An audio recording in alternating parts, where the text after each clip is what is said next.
পর্যন্ত মানুষের কর্ণ ধরে থাকবে, কিয়ামত পর্যন্ত এই আযানটা মানুষের কানে কানে থাকবে। পরামর্শ দিয়া দাও। এক সাহাবী বলে, ইয়া রাসূলুল্লাহ, ইয়া হাবিবাল্লাহ, আজকের আযানটা আবু বকরকে দিয়া দেওয়ান। আরেক সাহাবী কয়, ইয়া রাসূলুল্লাহ, আজকের আযানটা ওমরকে দিয়া দেওয়ান।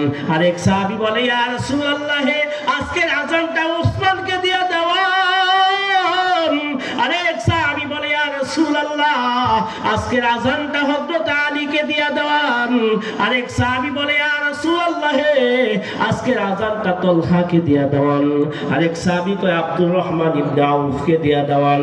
আরেক সাহাবী কয়, সাদ ইবনে আবি ওয়াক্কাসকে দিয়া দেওয়ান। এইভাবে বলতে বলতে আরেক সাহাবী ডাক দিয়া কয়, ইয়া রাসূলুল্লাহ, আজকের আযানটা কালো বিলালকে দিয়া দেওয়ান। ওঠা বিলাল মিনারাতে, ওরে সময় বয়ে যায়,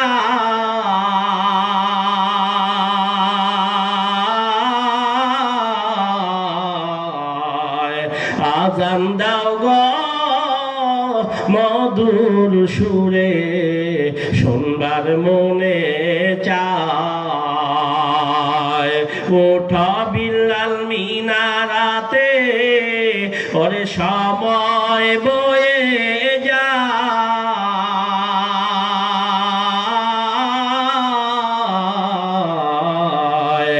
আযান দাও গো মধুর সুরে, শুনবার মনে চায়।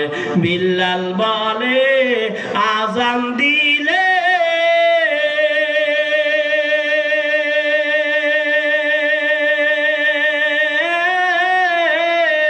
কলিজায় মোর আগুন জ্বলে,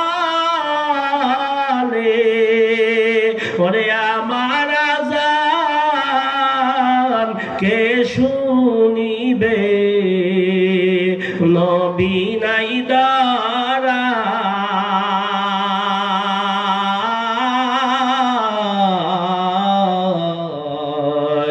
আযান দাও গো মধুর সুরে, শুনবার মনে যায়। ওঠা বিলাল মিনারাতে, ওরে সময়